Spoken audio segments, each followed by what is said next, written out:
देखो, जैसे ही शुरू करोगे अकाउंटिंग फॉर पार्टनरशिप में चैप्टर हम लोग डिस्कस करेंगे कौन सा वाला, फंडामेंटल। जैसे ही आप फंडामेंटल पर जाओगे तो इस पूरे चैप्टर में एक एक करके पहले माइंड में कंसंट्रेट करना है कि इस पूरे चैप्टर में हमको किन किन चीज़ों को पढ़ना है। ये चीज़ एकदम दिमाग में हटा लीजिए कि क्या पढ़ना है। देखो, फंडामेंटल वर्ड जैसे ही आप कहते हो फंडामेंटल, तो फंडामेंटल वर्ड से क्या आपको ख्याल आता होगा? फंडामेंटल वर्ड का मतलब ही क्या है? ये बेसिक सिखा रहा आपको। तो बेसिक सीखने के लिए किस चीज का मिलेगा? मतलब पार्टनरशिप का हम बेसिक सीखेंगे। इस पूरे चैप्टर में पार्टनरशिप का बेसिक सीखेंगे। देखो, जैसा कि आप सबको पता है कि ये रिवीजन वाला क्लास है और ऑलरेडी हम पूरा पार्टनरशिप पढ़ चुके हैं, तो आपके मन में पहले से ही आ जाना चाहिए कि जो फंडामेंटल है इसका नीड कहीं ना कहीं हमको किस में पढ़ने वाला है। तो पूरा एडमिशन हो, रिटायरमेंट हो, डेथ हो, डिसोल्यूशन हो, किसी भी चैप्टर को पढ़ोगे आप, तो ये जो फंडामेंटल चैप्टर है इसका जरूरत आपको अगले पूरे पार्टनरशिप के सभी चैप्टर पर होने वाला है। तो इससे बढ़िया है कि अब शुरुआत करेंगे हम, तो एक एक चीज हमारा बढ़िया से होते जाएगा।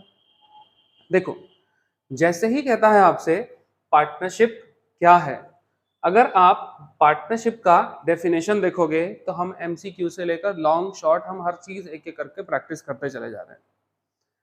पार्टनरशिप का डेफिनेशन, ऐसे तो तुम पार्टनरशिप कुछ भी बोल सकते हो कि पार्टनरशिप क्या है, लेकिन पहली बार पार्टनरशिप को डिफाइन कहां किया गया था? इंडिया में पहली बार पार्टनरशिप कहीं तो आया होगा ना। हम और आप लोग मिलकर तो डेफिनेशन नहीं ना दे दिए होंगे पार्टनरशिप का कि इसे हम पार्टनरशिप कहते हैं। तो पहली बार क्या पार्टनरशिप के डेफिनेशन से पहले पार्टनरशिप होगा कि नहीं होगा? पार्टनरशिप का डेफिनेशन बाद में आया होगा, लेकिन पहले से बिजनेस शुरू होगा। लेकिन इस तरह के बिजनेस को हम लीगल बिजनेस नहीं कहते थे। बस बिजनेस चल रहा है, दो चार पांच लोग मिलकर बिजनेस कर जरूर रहे हैं, लेकिन हम उसको पार्टनरशिप नहीं कहते थे। क्यों? क्योंकि लीगल टर्म नहीं था पार्टनरशिप। लेकिन पार्टनरशिप एक्ट हम लोग पढ़े थे। पार्टनरशिप एक्ट कौन सा होता है? 1932। इसमें आपका सेक्शन नंबर क्या है? 4, जो डिफाइन करता है कि पार्टनरशिप आप किसको कहते हो। ठीक है ना? देखो, section 4 of Indian partnership act 1932 defines that कि पार्टनरशिप क्या होता है। देखिए, साफ साफ कहता है partnership is the relation between person, S लगा हुआ। हाँ, पार्टनरशिप जस्ट एक रिलेशन है, दो या दो से ज्यादा लोग, दो चार पांच दस बीस जो भी होंगे, है ना। तो पार्टनरशिप जस्ट एक रिलेशनशिप है पर्संस के बीच का, who have agreed to share the profit of the business।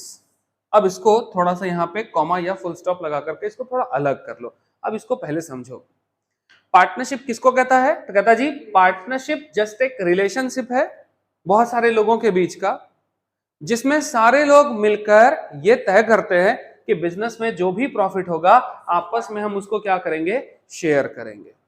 समझ में आया इतना बात? पार्टनरशिप क्या है? पार्टनरशिप दो या दो से ज्यादा लोगों के बीच का जस्ट एक रिलेशनशिप है, जिसमें सारे लोग अग्री होकर ये डिसाइड करते हैं कि बिजनेस का जो भी प्रॉफिट होगा हम आपस में उसको क्या करेंगे? शेयर करेंगे।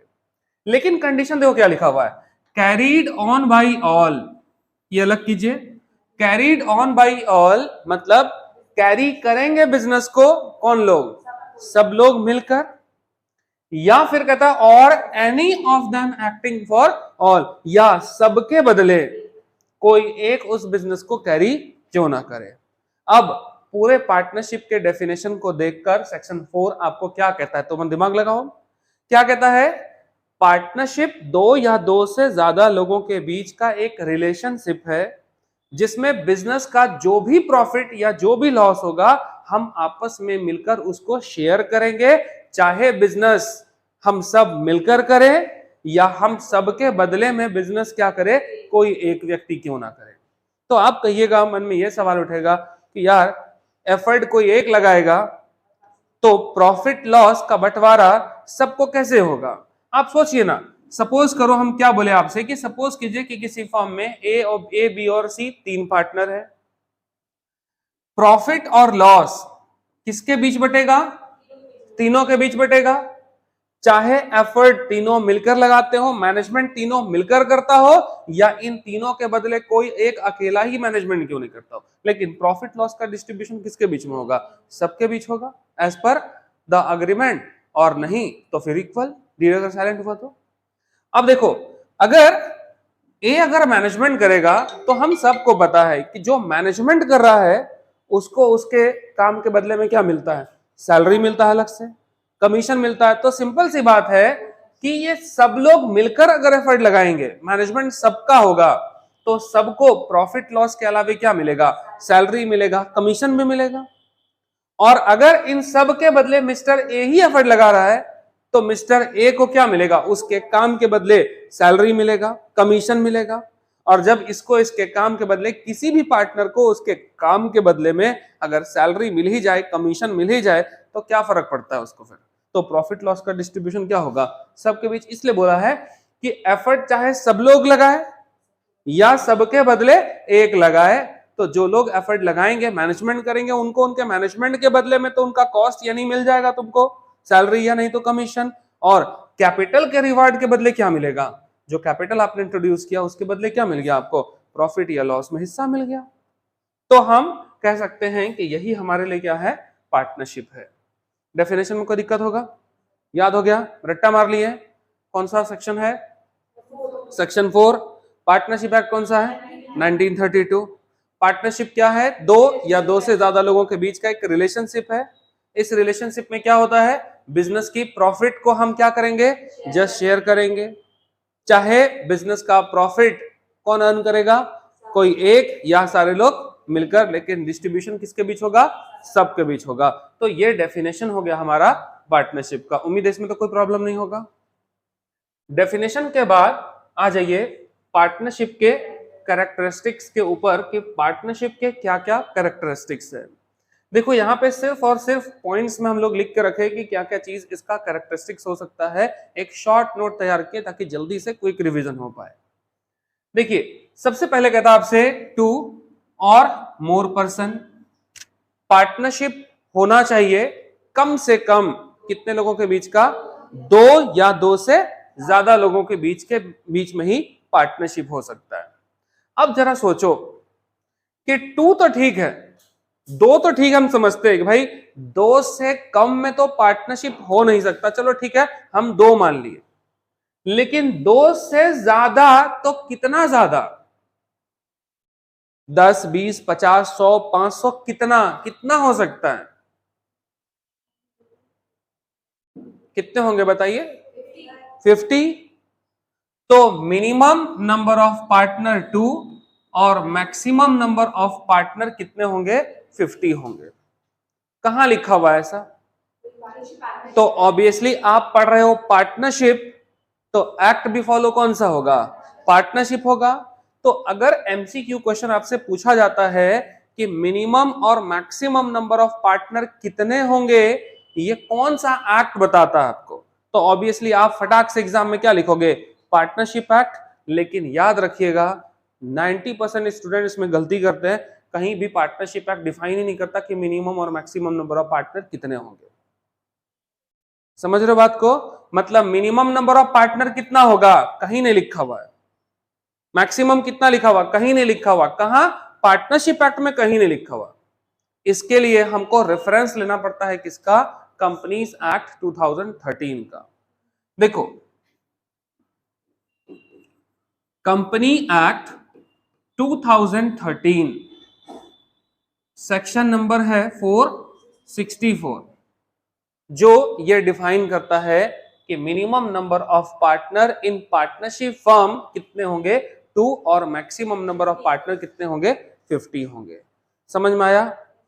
चाहे तो मेहरबानी करके नोट कर लीजिएगा, जहां पे आपको बुक मिलेगा वहां से।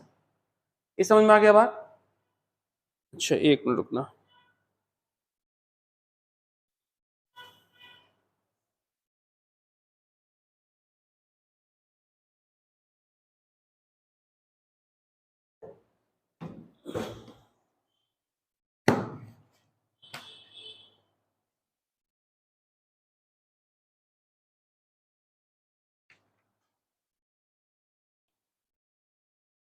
ठीक।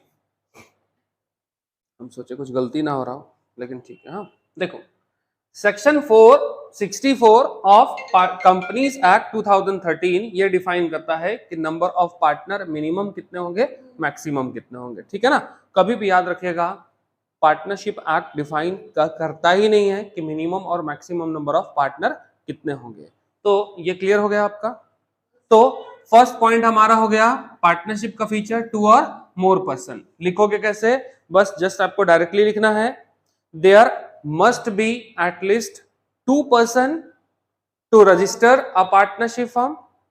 किसी भी पार्टनरशिप फर्म को रजिस्टर करने के लिए कम से कम कितने लोग चाहिए, 2 लोग चाहिए। क्यों भाई, क्योंकि एक अकेला व्यक्ति अपने आप से पार्टनरशिप तो नहीं कर सकता ना, इसलिए कम से कम 2 होने चाहिए, क्योंकि एक होगा तो सोल ट्रेडिंग हो जाएगा। और मैक्सिमम कितने होने चाहिए, तो 50 होने चाहिए इन केस ऑफ पार्टनरशिप। कहां लिखा है, तो कंपनीज एक्ट, पार्टनरशिप एक्ट नहीं, कंपनीज एक्ट 2013 सेक्शन नंबर कौन सा, 464। ठीक है ना, इसी कंपनीज एक्ट 2013 में अलग अलग सेक्शंस में प्रोविजन है कि कंपनी में कितने पार्टनर होने चाहिए।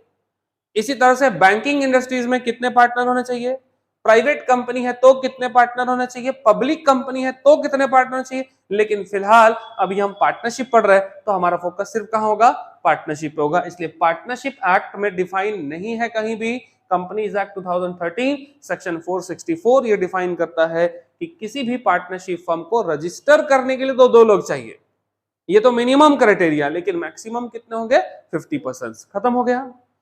अब देखिए दूसरा पॉइंट है हमारा अग्रीमेंट। अच्छा, अग्रीमेंट रिटन होगा कि ओरल होगा, दोनों फॉर्म में हो सकता है। तो यहां अग्रीमेंट वर्ड मतलब क्या बोल रहा है, देखो एक्चुअल में पार्टनरशिप क्या होता है, पार्टनरशिप एक्चुअल में रिजल्ट ही है किसका, अग्रीमेंट का। अग्रीमेंट का रिजल्ट ही पार्टनरशिप। अग्रीमेंट किसको बोलते हो, देखो offer plus acceptance is equal to, हम इसको क्या कहते हैं, promise. Promise plus consideration is equal to क्या बनता है, अग्रीमेंट। और अग्रीमेंट इज इक्वल टू ही क्या है, पार्टनरशिप है। यानी अग्रीमेंट ही पार्टनरशिप है, अगर अग्रीमेंट ही ना हो तो पार्टनरशिप ही नहीं होगा। यानी क्या कह सकते हो, अग्रीमेंट को कैसे डिस्क्राइब करोगे, कैसे बताओगे, देखो मेरा आपको ऑफर है, अगर हम सब आपस में मिलकर एक डिसीजन लिए कि देखो हम सब मिलकर पार्टनरशिप फर्म शुरू करेंगे, तो ये मेरा आपको क्या है, ऑफर है कि देखो एक चाय का ठेला लगाना है, क्या आप अग्री हो, तो ये मेरा आपको क्या है, ऑफर। अब आप में से कुछ लोग एक्सेप्ट किए, कुछ लोग नहीं, तो जो लोग डिनाई कर दिए तो उनके साथ तो मेरा आगे का टर्म ही खत्म हो गया। लेकिन आप में से जिन लोगों ने एक्सेप्ट किया तो आपका क्या बन गया, एक्सेप्टेंस। तो मेरा ऑफर आपका क्या बन गया, एक्सेप्टेंस। तो offer plus acceptance is equal to क्या हुआ, प्रॉमिस। मेरा आपको, आपका मेरे से, प्रॉमिस हो गया। और इसी प्रॉमिस में अगर कंसिडरेशन है, कंसिडरेशन का मतलब होता है कि अगर हम आपस में मिलकर बिजनेस करेंगे तो फ्यूचर में रिवार्ड क्या मिलेगा, मतलब हम पैसा लगा रहे हो और आप भी पैसा लगा रहे हो, तो हमको इस कैपिटल के बदले में मिलेगा क्या, तो ऑब्वियसली शेयर इन प्रॉफिट। तो कंसिडरेशन है कि नहीं है, तो कंसिडरेशन अगर है तो इस प्रॉमिस में अगर कंसिडरेशन हो गया तो क्या बन गया, अग्रीमेंट। और आपसे यहां कहता है अग्रीमेंट ही पार्टनरशिप है। अब आप सोचो, क्या अगर अग्रीमेंट नहीं होता तो पार्टनरशिप होता, मेरा आपको ऑफर ही नहीं होता, हम आपस में मिलकर यहां बैठे हुए हैं, बातचीत कर ली और घर चले गए, तो क्या इसमें ऑफर हुआ। और जब मेरा ऑफर ही आपको नहीं हुआ तो आप एक्सेप्ट किए, और जब आपका एक्सेप्टेंस ही नहीं होगा तो कंसिडरेशन लीगल इनलीगल से क्या फर्क पड़ता, फिर तो कुछ होगा ही नहीं। इसलिए हम आपको बोल रहे हैं कि एक्चुअल में पार्टनरशिप क्या है, पार्टनरशिप एक रिजल्ट ही होता है किसका, अग्रीमेंट का। समझ में आ रहा बात। हाँ, ये अग्रीमेंट रिटन हो सकता है, ये अग्रीमेंट ओरल हो सकता है, लेकिन पार्टनरशिप बिजनेस एस्टैब्लिश करने के लिए अग्रीमेंट होना कंपलसरी है। ये चीज तो आप दिमाग में बैठा कर रखिएगा, इसलिए लिखा वहां पे कि अग्रीमेंट होना जरूरी है। अच्छा, इसके बाद थर्ड करा existence of business and role of profit motive.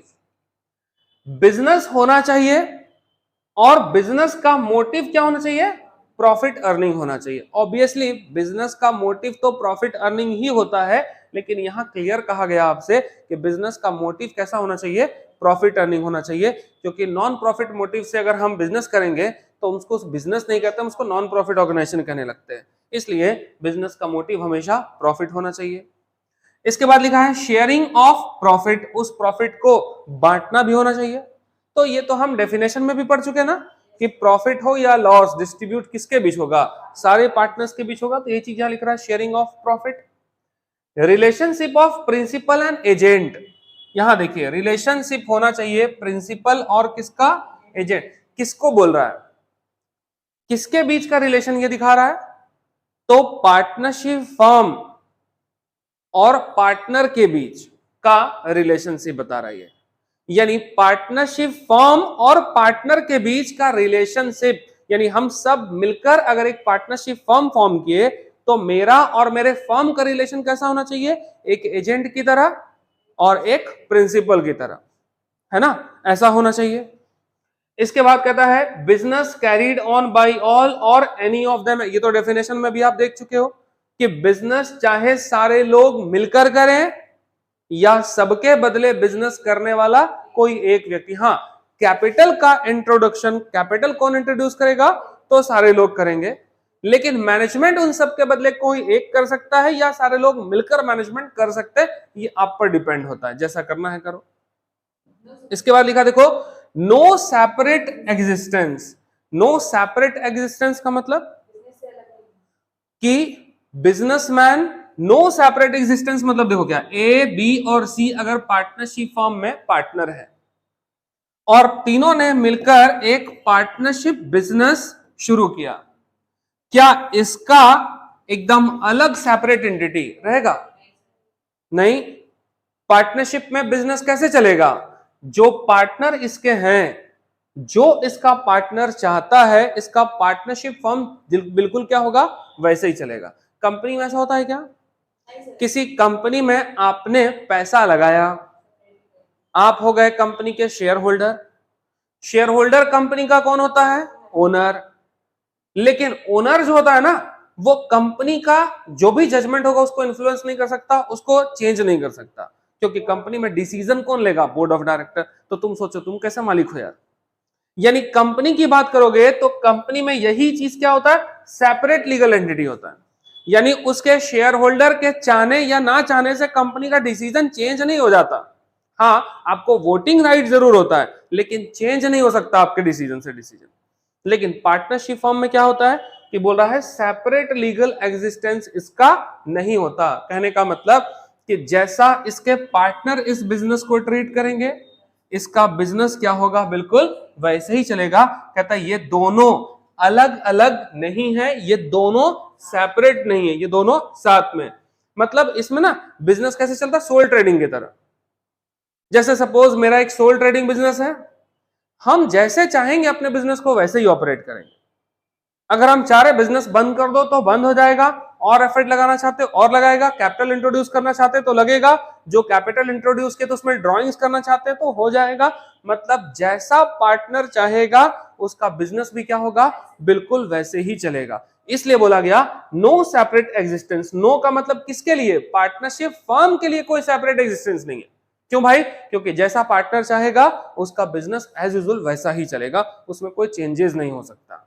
तो देखो ये सारा चीज है जो तुमको यहां देखना था। मतलब ये हो गया आपका कैरेक्टरिस्टिक्स, शॉर्ट में रिवीजन के लिए। इसके बाद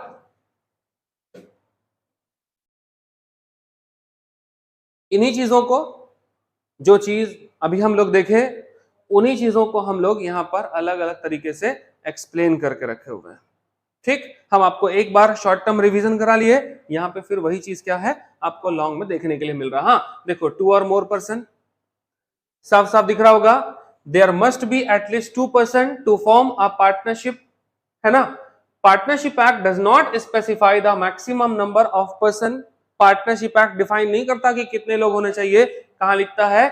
but section 464 of Indian companies act, spelling थोड़ा सा मिस्टेक है, इग्नोर करिएगा, है ना? Companies act 2018 restrict the number of person, है ना, टू 50 से ज्यादा नंबर नहीं हो सकता, ऐसा कंपनीज एक्ट 2013 सेक्शन 464 हमको बताता है। तो ये अभी तक हम लोग डिस्कस कर चुके। इसके बाद अगर देखोगे अग्रीमेंट, देख रहे होंगे आपके अग्रीमेंट, है ना, तो पिक्चर देख के ही पता चल रहा है अग्रीमेंट क्या है। तो अभी हम आपको बताएं अग्रीमेंट किसको बोलते हो, offer plus acceptance plus consideration is equal to agreement होता है। तो ये अग्रीमेंट अभी हम लोग पढ़ चुके कि अग्रीमेंट क्या होता है। इसी तरह से एग्जिस्टेंस ऑफ बिजनेस हम आपको पीडीएफ शेयर कर देंगे, बुक है तो ठीक है, नहीं है तो फिर यहां से, है ना, ये ऑनलाइन क्लास के लिए वीडियो पीडीएफ बनाए थे तो हम सोचे कि तुम लोग अभी काम आ जाए। देखो relationship of principal and agent, ठीक है, छोटा छोटा एकदम शॉर्ट में लिखा हुआ, ये हो गया है। अब यहां से आते हैं पार्टनरशिप डीड क्या होता है। हाँ देखिए, जैसे ही कहता है आपसे कि पार्टनरशिप डीड क्या होता है, पार्टनरशिप डीड किसको कहते हो, देखो साफ साफ आपको मिल रहा होगा, a written document. Partnership deed हम क्या देख रहे हैं कि पार्टनरशिप डीड किसको कहते हो, क्या है ये पार्टनरशिप डीड, कह रहा है a written document which contains the terms of agreement is called partnership deed. देखो यहां पे वर्ड देखना, रिटन डॉक्यूमेंट है which contain the terms of agreement is called partnership deed, मतलब किन शर्तों पर मेरे और आपके बीच अग्रीमेंट हुआ, मतलब मेरा ऑफर, आपका एक्सेप्टेंस और consideration is equal to partnership, इसी को अग्रीमेंट बोल रहा है। मेरा जो आपके साथ अग्रीमेंट हुआ वो किस शर्त पर हुआ, किस बेस पर हुआ, करा उसी को हम क्या बोलते हैं, पार्टनरशिप डीड कहते हैं। बस पार्टनरशिप डीड क्या है, तो इसी को हम लोग आर्टिकल ऑफ पार्टनरशिप भी बोलते हैं। तो देखो एक एमसीक्यू यहां से पूछा जा सकता है आपको कि इसका अल्टरनेटिव नेम क्या हुआ, पार्टनरशिप डीड का नाम क्या हो गया, आर्टिकल ऑफ पार्टनरशिप। समझ में आया बात, यानी अगर आपसे पूछा गया कि पार्टनरशिप डीड क्या होता है, तो सिंपल सी बात है कि पार्टनरशिप डीड क्या है, तो पार्टनरशिप डीड एक रिटन अग्रीमेंट है ना। किस बात का अग्रीमेंट है, तो मेरा आपको ऑफर हुआ था कि नहीं हुआ था, तो हम जो आपको ऑफर किए उसका शर्त क्या था, आपने मेरे ऑफर को एक्सेप्ट किया, तो उसके एक्सेप्ट करने का शर्त क्या होगा, बस कि हम यूं ही ऑफर किए और आप आंख बंद करके एक्सेप्ट कर लिए, ऐसा तो नहीं हुआ होगा। तो मेरा आपको ऑफर और आपका एक्सेप्टेंस किन शर्तों पर हुआ होगा, और उन्हीं शर्त को हम एक रिटन डॉक्यूमेंट के ऊपर लिख लेते हैं, जिसको आप क्या कहते हो, पार्टनरशिप डीड कहते हो। अब मेरा आपको ऑफर और आपका मुझे एक्सेप्टेंस किन शर्तों पर हुआ होगा, जरा सोच के देखो, तो वही चीज हम क्या बोलते हैं, पार्टनरशिप डीड बोलते हैं। लेकिन ठीक है, तो वो पार्टनरशिप डीड तो है, लेकिन पार्टनरशिप डीड के ऊपर क्या क्या कंटेंट होता है, जैसे इस पे कुछ कंटेंट याद कर लो। आर्टिकल ऑफ पार्टनरशिप के अंदर क्या होता है भाई, तो सबसे पहले होता है name and address of the firm, firm का नाम क्या है, फर्म का एड्रेस क्या है। इसके बाद कहता है name and address of the partner, भाई पार्टनर का नाम भी होना जरूरी है कि फर्म तो ठीक है, लेकिन फर्म के पार्टनर कौन कौन लोग होंगे, उसका भी नाम, उसका भी एड्रेस होना चाहिए। इसके बाद कहता है type and nature of the business of the firm, है ना, फॉर पर्पस या प्रपोज्ड टू डू, जो बिजनेस हम करना चाहते हैं वो किस नेचर का बिजनेस, हम क्या करना चाहते हैं, हम आपस में मिलकर कोई छोटा मोटा गुड्स मैन्युफैक्चरिंग करना चाहते हैं, कि हम आपस में मिलकर कोई सर्विस प्रोवाइड करना चाहते हैं, मतलब हम करना क्या चाहते हैं, है ना, हम मिलकर सब्जी दुकान खोलना चाहते हैं, कि अंडा बेचना चाहते हैं, कि चाउमीन बेचना चाहते हो, कि कपड़े का दुकान, मतलब करना तुमको फाइनली क्या है, तो ये तो डिसाइड होगा ना कि आपके बिजनेस का नेचर क्या है। तो ये नेचर होगा। अमाउंट ऑफ कैपिटल, है ना, कंट्रीब्यूटेड बाय ईच पार्टनर, हर एक पार्टनर यानी जितने भी नंबर ऑफ पार्टनर यहां होंगे, हर एक पार्टनर का कैपिटल कितना होगा, क्योंकि हम सबको पता है कि ये कोई जरूरी नहीं है कि जितने भी पार्टनर्स होंगे सबका कैपिटल इक्वल हो, अनइक्वल कैपिटल भी हो सकता है, उसमें कोई बड़ा बात नहीं है। कोई पार्टनर आपको याद होगा स्लीपिंग पार्टनर होता है, कोई एक्टिव पार्टनर होता है, किसी को हम नॉमिनल पार्टनर भी ट्रीट करते हैं, कभी कभी माइनर पार्टनर भी एडमिट हो सकता है। तो पार्टनर कैसा है उस पर डिपेंड होता है कि कौन सा पार्टनर कितना पैसा लगा रहा है। ठीक है ना। इसके बाद वो क्या है, इंटरेस्ट ऑन कैपिटल। क्या पार्टनरशिप फर्म में जिस पार्टनर ने कैपिटल इंट्रोड्यूस किया है, क्या उस पार्टनर को उसके कैपिटल पर इंटरेस्ट मिलेगा या नहीं, और अगर मिलेगा इंटरेस्ट, ठीक है मिलेगा, तो कितना इंटरेस्ट मिलेगा, ये चीज रेट ऑफ इंटरेस्ट डिसाइड होगा। ड्राइंग्स, आपको याद होगा कि ड्राइंग्स, हम ये जो ड्राइंग्स आप देख रहे हो, ड्राइंग्स दो तरह से कर सकते हैं।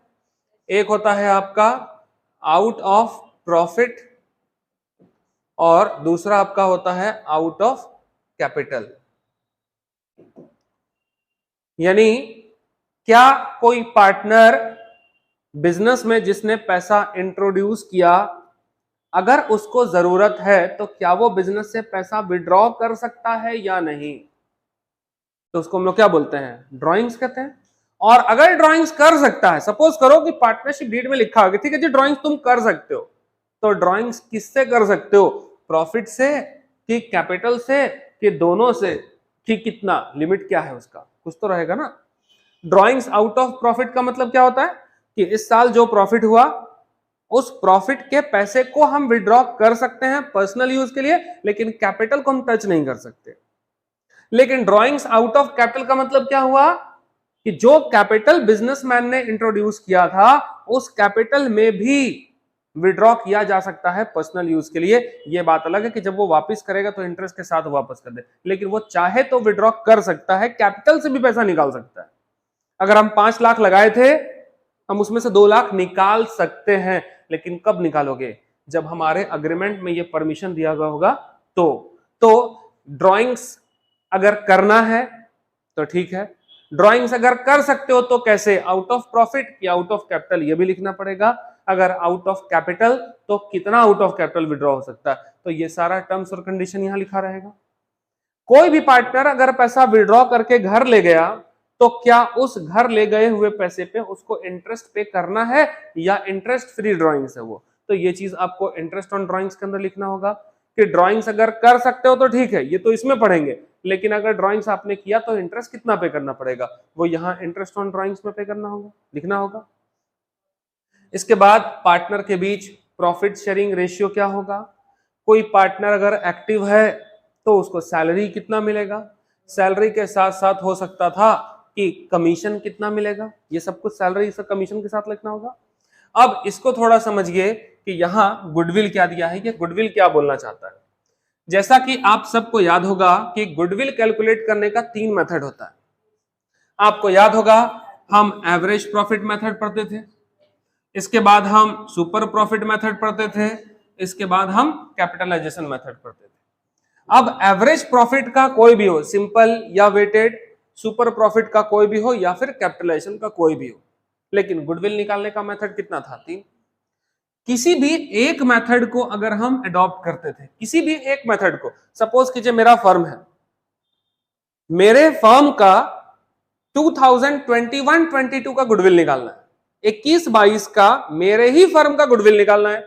अगर आप एवरेज प्रॉफिट निकालोगे तो सपोज कीजिए 500 आया, उसी फर्म का गुडविल उसी पर्टिकुलर ईयर का निकालोगे तो 600 आ सकता है, और उसी फर्म का गुडविल अगर कैपिटलाइजेशन मेथड में निकालोगे तो हो सकता है 400 आ जाए। मतलब अगर हम, मेरे कहने का मतलब क्या, देखो कि अगर हम गुडविल कैलकुलेट करते हैं डिफरेंट मेथड में, तो मेरे ही फर्म का, और एक ही पर्टिकुलर ईयर की बात कर रहे हैं, हम ऐसा नहीं बोल रहे आपसे 18 निकालो, 19 निकालो, 20, किसी एक पर्टिकुलर ईयर में किसी एक फर्म का गुडविल अगर निकालोगे तो इन डिफरेंट मेथड में उसका रिजल्ट जो है वो अलग आता है। तो ऐसे में प्रॉब्लम ये होगा कि अगर सपोज कीजिए ए और बी पार्टनर है ना, और अगर ये सी को एडमिट करता है, तो आपको याद होगा कि जब कभी भी हम न्यू पार्टनर का एडमिशन करेंगे तो वो क्या करता है, फर्म के हिस्से का गुडविल लेकर आता है, फर्म का गुडविल लेकर आता है। तो नया पार्टनर जब गुडविल लेकर आएगा तो तीनों मेथड में से आपको क्या लगता है कि वो कौन सा मेथड चूज करेगा, जिसका वैल्यू सबसे कम होगा कि ज्यादा होगा, सोच के देखो। नहीं, अभी हम सपोज करो, मान लो अग्रीमेंट ना हो, कम वाला हो, क्यों, अगर ये फर्म में आएगा तो ये चाहेगा कि फर्म की गुडविल का वो मेथड यूज किया जाए जिसमें मेथड जिस मेथड में गुडविल का वैल्यू क्या हो, सबसे कम आया हो। क्यों? क्योंकि हमको कम पैसा लेकर आना पड़ेगा। अच्छा, जब इसमें से ही एबीसी में अगर कोई रिटायर हो जाए तो उस केस में क्या कौन चाहेगा कि चाहेगा फर्म की गुडविल का वैल्यू जो सबसे ज्यादा हाई हो वही वाला मेथड यूज हो, क्योंकि उसको पैसा ज्यादा मिलेगा।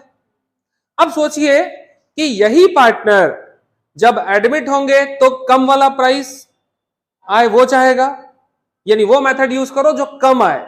और यही पार्टनर है अगर रिटायर होगा तो चाहेगा कि जिस मेथड को हम अडॉप्ट करें उसका वैल्यू क्या आना चाहिए, ज्यादा आना चाहिए। प्रॉब्लम हो रहा है कि नहीं हो रहा? पार्टनर आपस में बटे हुए कि नहीं बटे हुए? यानी एडमिशन के टाइम में आप ही हो, आपका जजमेंट अलग होगा, डिसीजन अलग होगा। रिटायरमेंट के टाइम में आप ही पार्टनर होंगे, आपका डिसीजन अलग हो जाएगा कि नहीं हो जाएगा? तो ऐसे में ए, बी और सी के बीच में हो सकता है बाद में कोई झगड़ा हो जाए, कोई विवाद हो जाए। तो उससे बचने के लिए बढ़िया तरीका क्या होगा कि जब हम अग्रीमेंट बना रहे हैं उसी टाइम पे लिख दो कि तुम गुडविल का कौन सा मेथड यूज करोगे, पहले ही बता दे भाई। एवरेज प्रॉफिट, सुपर प्रॉफिट या कैपिटलाइजेशन। फायदा क्या होगा? एडमिशन हो कि रिटायरमेंट हो कि डेथ हो, कुछ भी हो जाए, जो मेरे डीड में लिखा हुआ है हमको उसी मेथड को यूज कर लेना पड़ेगा। तो इस वजह से यहां पे आपको पार्टनरशिप में लिखा हुआ है गुडविल। समझ गए गुडविल का कहानी? उसके बाद है accounting period of the firm. Firm का अकाउंटिंग पीरियड कौन सा होगा, समझ रहे हैं? मतलब कि आप फाइनेंशियल ईयर मानोगे, आप फाइनेंशियल ईयर मानोगे कि कैलेंडर ईयर मानोगे, या फाइनेंशियल ईयर या कैलेंडर ईयर की जगह पे आप कोई और ईयर मानोगे? जरा ये भी बता देना, हो सकता है कुछ और ईयर मान लो तो क्या पता। तो आपका ईयर कौन सा होगा? देखो कंपनीज है ना, तो कंपनी पे कहीं ना कहीं इनडायरेक्टली रूल है कि आपको फाइनेंशियल ईयर ही मानना पड़ेगा। लेकिन जब आप पार्टनरशिप फर्म चला रहे हैं, जब आप सोल ट्रेडिंग बिजनेस कर रहे हैं, तो इन जनरल परेशानी से बचने के लिए लोग फाइनेंशियल ईयर ही मानते हैं, क्योंकि तुमको जो मर्जी ईयर मानना है मान लो, ये आजादी तो तुमको है। लेकिन गवर्नमेंट ने कह दिया कि टैक्स तो हम फाइनेंशियल ईयर के हिसाब से लेंगे, तो टैक्स का पेमेंट सरकार किस ईयर पर लेती है? फाइनेंशियल ईयर के हिसाब से। अब तुमको कोई और ईयर मानना मानो, अगर तुम कैलेंडर ईयर मानोगे तो तुमको मानना मानो, लेकिन गवर्नमेंट तुमसे पैसा किस बेस पे लेगा? फाइनेंशियल। तो हमारी मजबूरी होती है कि एक तरफ तो हमको आजादी दिया गया कि तुमको जो ईयर मानना मानो, लेकिन सरकार में कहती नहीं हम तो फाइनेंशियल ईयर ही मानेंगे, तो तुमको क्या करना होगा? सरकार के साथ चलना पड़ेगा। तो देखिए फिलहाल यहाँ पे हम बहस कर नहीं सकते, आपको फाइनेंशियल ईयर मानना मानो, आपको कैलेंडर ईयर मानना मानो, आपको कोई और ईयर अपना बना के मानना उसको भी मानो। हाँ, अगर कोई टैक्स लायबिलिटी बनता है तो उस टैक्स लायबिलिटी का पेमेंट तो आपको सरकार कैसे करेगी? फाइनेंशियल ईयर के बेस पे करेगी। इसलिए ज्यादातर पार्टनरशिप हम किसको मान लेते हैं? फाइनेंशियल ईयर को ही अडॉप्ट करके चलते हैं। इसके बाद method of recording of the firms account. ये क्या है भाई? बिजनेस के ट्रांजैक्शन को रिकॉर्ड करने के लिए हम दो मेथड यूज करते हैं, एक इनकम्प्लीट रिकॉर्ड था और दूसरा मेरा था कंप्लीट रिकॉर्ड सिस्टम, जिसको आप सिंगल एंट्री सिस्टम बोलते थे, जिसको आप डबल एंट्री सिस्टम बोलते थे। याद आया? सिंगल एंट्री सिस्टम जिसको आप इनकम्प्लीट रिकॉर्ड, और डबल एंट्री सिस्टम का मतलब journal ledger, trial balance, trading profit and loss account, वो वाला सिस्टम। तो आपके फर्म का बुक्स ऑफ अकाउंट कौन से मेथड में बनेगा? सिंगल एंट्री के डबल एंट्री।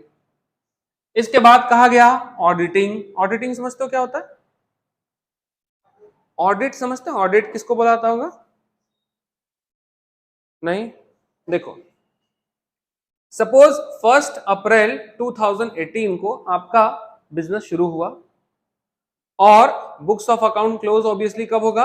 31 मार्च 2019 को आपका बुक्स ऑफ अकाउंट क्या होगा? क्लोज हो जाएगा। अब देखो ये पूरे साल, इस पूरे साल हम लोग जर्नल बनाए, लेजर बनाए, ट्रायल बैलेंस बनाए, ट्रेडिंग अकाउंट बनाए, पीएल अकाउंट बनाए और बैलेंस शीट बनाए। इतना काम किए होंगे आप लोग। अब आप बताओ क्या गारंटी है कि एंड ऑफ द ईयर मेरे बिजनेस का जो प्रॉफिट और लॉस अकाउंट है, यानी ट्रेडिंग पीएल अकाउंट जो हम तैयार किए होंगे, वो एक्यूरेट है और उस पर हम सारे पार्टनर्स बिलीव कर लेंगे? अगर हम सब पार्टनर हैं और आपको अकाउंट्स का नॉलेज नहीं है, आपने मुझे trading profit and loss account बनाने की जिम्मेदारी दी, आप कैसे भरोसा करोगे कि जो ट्रेडिंग प्रॉफिट लॉस मैंने बनाया वो सही है? हम आपके साथ फ्रॉड भी तो कर सकते हैं ना। हम प्रॉफिट अकेले रख के आपको फॉल्स प्रॉफिट लॉस दिखा रहे होंगे, हम एक्सपेंसेस ज्यादा दिखा दिए होंगे ताकि प्रॉफिट कम आए और बाकी में हम कहीं पैसा कमा रहे होंगे अलग से। तो ऐसे में रिलायबिलिटी कैसे आएगा पार्टनर के बीच? तो क्या होगा देखिए, जैसे ही साल खत्म होगा, जैसे ही 1 अप्रैल से 31 मार्च हुआ, अकाउंट्स मेंटेन हुआ होगा, जनरल लेजर ट्रायल बैलेंस बना होगा, जैसे ही साल खत्म होगा एक चार्टर्ड अकाउंटेंट को कंपनी अपॉइंट करेगी या उसने पहले से अपॉइंट कर रखा होगा। उस चार्टर्ड अकाउंटेंट का काम होगा कि कंपनी एक एक जर्नल को वेरीफाई करेगा। जितना भी जर्नल एंट्री आपने पोस्ट किया होगा उस जर्नल को क्या करेगा, वो वेरीफाई करेगा। किस बेस पर? डॉक्यूमेंट, बिल्स, इनवॉइस, वाउचर, इसके बेस पर। मतलब कोई भी जर्नल है तो जर्नल कैसे करोगे? नींद आया होगा, जर्नल एंट्री पास कर दिए, तो जर्नल किस बेस पर होता होगा? बिल के बेस पर, इनवॉइस के बेस पर, वाउचर्स के बेस पर। तो हर एक बिल को क्रॉस वेरीफाई किया जाएगा और अगर कोई बिल नहीं है हमारे पास, कोई डुप्लीकेट बिल है, कोई बिल ऐसा है जिसको देख के लग रहा है फॉर्जरी बिल है, तो ऐसे में क्या होगा, कंपनी उससे डिमांड करेगी, फर्म उससे डिमांड करेगा कि भाई ओरिजिनल बिल लाओ, हमको दिखाओ। तो हर एक बिल और इनवॉइस के बेस पर, वाउचर के बेस पर जर्नल वेरीफाई होगा और जहां जर्नल वेरीफाई हो गया तो जर्नल से ही ledger trading profit loss account बनता है। तो देखो ऑडिट किसको कहते हो? ऑडिट क्या होता है? जैसे ही आपका साल खत्म हुआ, एक चार्टर्ड अकाउंटेंट जिसे फर्म ने अपॉइंट किया था वो आकर आपके बुक्स ऑफ अकाउंट को वेरीफाई करेगा, जांचेगा कि ठीक है कि नहीं। अगर कोई गलती है तो वो उसको करेक्शन भी करेगा और करेक्शन करने के बाद एंड ऑफ द ईयर जो रिजल्ट निकलेगा, अब क्या होगा, वो रिलायबल होगा कि नहीं होगा, क्योंकि वेरीफाइड हो गया है। तो इस काम को ही हम लोग, है ना, इस काम को क्या बोलते हैं? हम इसको ऑडिट करना बोलते हैं। समझ में? ऑडिट मतलब होता है जांच करना। तो ऑडिट, तो इसमें डीड, पार्टनरशिप डीड में ऑडिट क्यों लिख रहा है भाई? तो पार्टनरशिप डीड में ऑडिट लिखने का मतलब कि आप पार्टनरशिप फर्म हो तो क्या हमारे फर्म का ऑडिट होगा कि नहीं, और अगर ऑडिट होगा तो हमारे ऑडिटर कौन होंगे। अगर हम चाहते हैं कि मिस्टर मुकेश मेरा ऑडिटर हो और आप चाहते हो कि नहीं मिस्टर दिनेश मेरा ऑडिटर हो, तो ऐसे में तो हम सबको मिलकर एक सहमति बनाना होगा कि नहीं, क्या कि हमारा ऑडिटर कौन होगा ये तो तैयार करना पड़ेगा। तो ऑडिटर, क्या ऑडिट होगा हमारे फर्म का कि नहीं? अगर होगा तो कंपलसरी है, अगर होगा तो मेरे ऑडिटर कौन होंगे, और अगर हम ऑडिटर से सेटिस्फाइड नहीं है तो ऑडिटर को अपॉइंटमेंट कैसे किया जाएगा, और अगर सेटिस्फाइड नहीं है तो उसका टर्मिनेशन कैसे होगा, नया ऑडिटर अपॉइंट कैसे, उसका रूल रेगुलेशन होगा कि नहीं होगा कुछ भी। क्या मेरे रिश्तेदार, मेरा भांजा सीए है तो एक काम करते हैं हम उसको ऑडिटर बना लेते हैं अपनी कंपनी का, क्या यही नियम चलेगा हमारे फर्म में? नहीं, तो हमारी सहमति हो, कुछ तो रूल होगा ना कि ऑडिटर को अपॉइंट कैसे किया जाए, तो वो चीज हम रूल्स यहां लिखेंगे। फिर लिखे देखिए ड्यूरेशन ऑफ पार्टनरशिप। पार्टनरशिप कितने दिनों तक चलेगा, कब तक चलेगा पार्टनरशिप? आप पढ़े होंगे 11 क्लास में, आपको याद होगा कि फिक्स पीरियड पार्टनरशिप था, पर्टिकुलर पार्टनरशिप था, इस तरह करके हम पार्टनरशिप का टाइप पढ़ते थे। तो आपका पार्टनरशिप कौन सा है, आप कौन सा वाला पार्टनरशिप कर रहे हो, तो ये चीज आपको ध्यान रखना होगा। Date of commencement of partnership, कब शुरुआत कर रहे हो पार्टनरशिप फर्म, शुरू कब से होगा। Use of the decision of Garner versus Murray law. देखो ये चीज हम आपको एक चीज सिखाए थे, गार्नर, मर्रे और विल्किंस, ये एक केस लॉ था। तो फिलहाल इस केस लॉ को फिलहाल अभी डिस्कशन नहीं करेंगे, बस आपको याद रखना है कि ये गार्नर वर्सेस मर्रे क्या है, ये एक केस स्टडी है, केस लॉ है, जिसमें गार्नर, मर्रे और विल्किंस 3 पार्टनर थे। इन 3 पार्टनर में एक पार्टनर जो विल्किंस आपको नाम नहीं दिख रहा, वो इंसॉल्वेंट हो गया और उसका सारा बर्डन किसके ऊपर आ गया, गार्नर और मर्रे के बीच आ गया, और गार्नर और मर्रे क्या किया, कोर्ट में क्लेम कर दिया कि लायबिलिटी का पेमेंट करने के लिए बंटवारा कैसे होगा। तो कोर्ट ने जो डिसीजन दिया कि उसकी लायबिलिटी का पेमेंट कैसे करोगे आप लोग, तो उसी जजमेंट को हम लोग नाम देते हैं गार्नर वर्सेस मर्रे केस लॉ। तो फिलहाल अभी हम क्लास 12 में क्या करेंगे, इसको याद रख लेंगे कि गार्नर वर्सेस मर्रे ये एक केस लॉ है जो इंडिया में कुछ हद तक एप्लीकेबल है, कुछ हद तक नहीं है। मतलब कुछ पार्टनरशिप फर्म इस लॉ को मानते हैं और कुछ पार्टनरशिप फर्म जो है वो इंडियन पार्टनरशिप एक्ट 1932 के अकॉर्डिंग जो प्रोविजन है वो उसको उसी तरह निपटाते हैं। तो गार्नर वर्सेस मर्रे लॉ आप फॉलो करोगे कि नहीं वो आप देख लो। इसके बाद बैंक अकाउंट, मेरा अकाउंट, मेरी पार्टनरशिप फर्म का अकाउंट कौन से बैंक में होगा, और अगर बैंक ऑफ इंडिया है तो बैंक ऑफ इंडिया का अकाउंट नंबर कौन सा वाला है। क्यों? ताकि transaction, purchase, sale, expenses, income सब कहां से होगा, उसी अकाउंट के थ्रू होना चाहिए, ना कि मेरे पर्सनल अकाउंट के थ्रू होना चाहिए। तो ये चीज आप यहां लिखोगे। Rules to be followed in case of admission of a partner. अगर आप किसी पार्टनर को एडमिट कर रहे हो, आपको याद होगा एक एमसीक्यू क्वेश्चन कि अगर ए बी पार्टनर है, सी भी पार्टनर है, अगर डी को एडमिट करना चाहता है तो कितने लोगों का अग्री होना जरूरी है। तो जब तक एग्जिस्टिंग पार्टनर में सारे एग्जिस्टिंग पार्टनर अग्री नहीं होते तब तक पार्टनरशिप फॉर्म में पार्टनर का एडमिशन नहीं होता। ये पढ़े थे कि नहीं पढ़े थे? तो यही चीज बोल रहा है आपसे यहाँ पे कि किसी भी पार्टनर को अगर एडमिट करना होगा तो उसका रूल क्या है, क्या कंडीशन है भाई। मतलब वो कैपिटल कितना लाएगा, गुडविल कितना लाएगा, क्या हम सबका सहमत होना जरूरी है कि नहीं है, रूल क्या है एडमिशन करने का, वो सब लिखोगे। Are rules to be followed while setting of accounts on the retirement. तो रिटायरमेंट के टाइम में बुक्स ऑफ अकाउंट, मतलब एक पार्टनर अगर रिटायर करता है तो रिटायरमेंट के टाइम में आपको क्या क्या मिलेगा, वो सब चीज लिखना है। और सेटलमेंट एंड डिस्प्यूट, इसका मतलब क्या हुआ, किसी तरह का विवाद, किसी तरह का झगड़ा अगर पार्टनर के बीच हो जाए, या पार्टनर नहीं तो किसी कस्टमर से मेरा कोई विवाद हो जाए, तो उस झगड़े को, उस सेटलमेंट को हम, उस डिस्प्यूट को हम कैसे सुलझाएंगे, ये चीज यहां लिखा गया है। ठीक है ना। आपस में बात करके एक मीटिंग बुला सकते हैं, आपस में बात करके, मेरा मान लीजिए मेरा आपके साथ कोई विवाद हो गया, कोई झगड़ा हो गया, तो आपस में मिल बैठ करके हम क्या करेंगे, मीटिंग बुलाएंगे और एक मीटिंग में जजमेंट ले सकते हैं। या हमारा आपसे नहीं बनता भाई, तो सीधा सेटलमेंट डिस्प्यूट कहां से होगा, कोर्ट से होगा। तो सेटलमेंट और डिस्प्यूट कैसे होगा, बाय मीटिंग और by under the provision of law, कैसे करना है आपको।